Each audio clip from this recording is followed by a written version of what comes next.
الحمد لله رب العالمين، والصلاة والسلام على أشرف الأنبياء والمرسلين نبينا محمد وعلى آله وصحبه أجمعين. قال الله تعالى: رضي الله عنهم ورضوا عنه. برادران اسلام، دینی اور ملی بھائیوں، دوستوں اور ساتھیوں، صحابہ کرام جن سے رب کائنات راضی ہو گیا، محمد رسول اللہ صلی اللہ علیہ وسلم کے جانثار، وفادار اور پیکر صدق و صفا خلفائے راشدین، 10 مبشرہ اور دیگر صحابہ کرام کا ذکر خیر رب کے قرآن، نبی کے فرمان میں موجود ہے.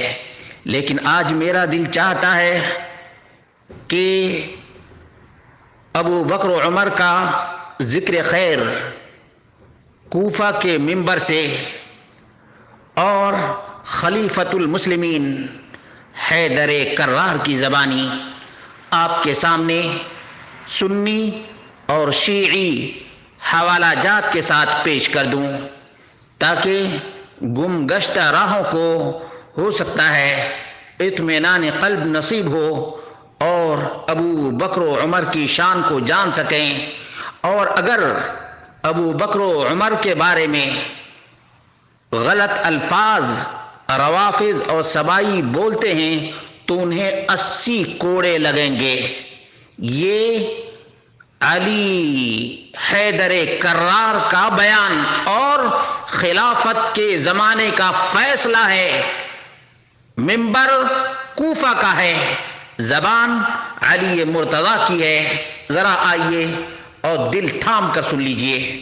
عبداللہ بن احمد ابن حنبل رحمہ اللہ نے السنہ 1312 پر ذکر کیا ہے، اور ابن ابی عاصم نے السنہ 1219 پر ذکر کیا ہے، اور امام بہقی نے الاعتقاد صفحہ نمبر 358 پر ذکر کیا ہے.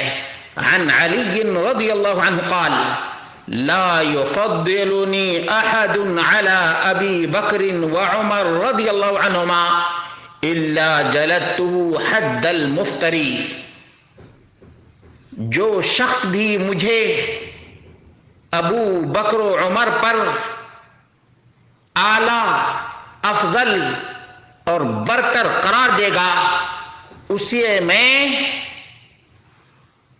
افترا کا کوڑا لگاؤں گا، الزام تراشی کا 80 کوڑا اس کے جسم پر لگاؤں گا. خلیفۃ المسلمین علی مرتضیٰ کا یہ اعلان ہے. سبائی کو یہ پیغام مل جانا چاہیے. قال علی رضی اللہ عنہ على منبر الكوفہ: لا اوتى برجل يفضلني على ابی بکر وعمر الا جلدته حد المفتری.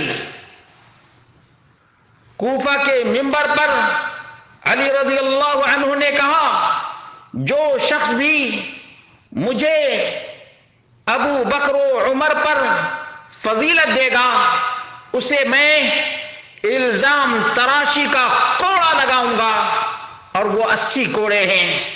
الکشی، رجال الکشی، ترجمہ نمبر 257 ہے. معجم الخوئی، جلد نمبر 8 صفحہ نمبر 153 اور 326 ہے.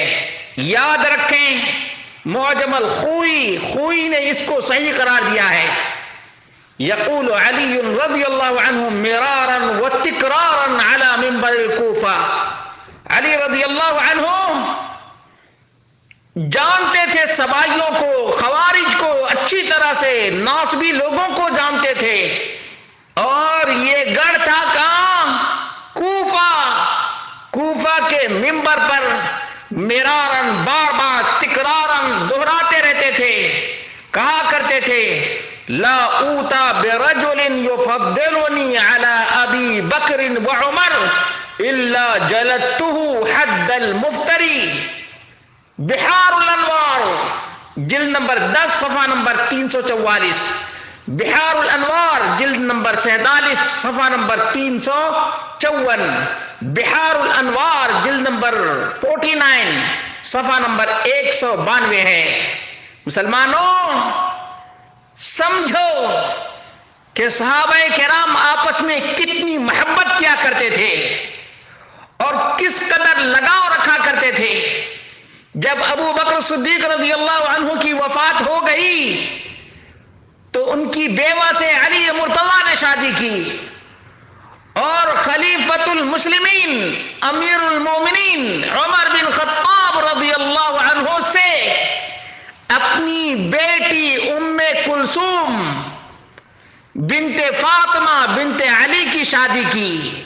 یہ ہے رشتہ داری، یہ ہے محبت، یہ ہے الفت، اور یہ ہے آپس میں ان کا میل جول۔ اس کے باوجود سبائی نیم سبائی، رافضی نیم رافضی، شیعی متشیع اور کچھ حرکی لوگ طرح طرح کی باتیں کریٹ کرتے ہیں اور سماج اور معاشرے میں عام کرتے ہیں کہ نہیں، علی رضی اللہ عنہ کا پہلا نمبر، لعنت ہے تیرے اوپر، لعنتی تو کیا بولے گا؟ تیرے امام بول رہے ہیں کہ جو کوئی بھی مجھے ابو بکر و عمر پر فضیلت دے گا میں اسے کوڑے لگاؤں گا۔ آج جتنے نیم رافضی علی رضی اللہ عنہ کو پہلا نمبر دیتے ہیں وہ سب کوڑے کے لائق ہیں، اور کوڑا بھی کس کا؟ حیدر کرار کا کوڑا ہوگا، اور ان نیم رافضیوں کی پیٹھ ہوگی، اور اللہ رب العالمین کے ہاں ان تمام روافض اور سبائیوں کا بدترین انجام ہوگا۔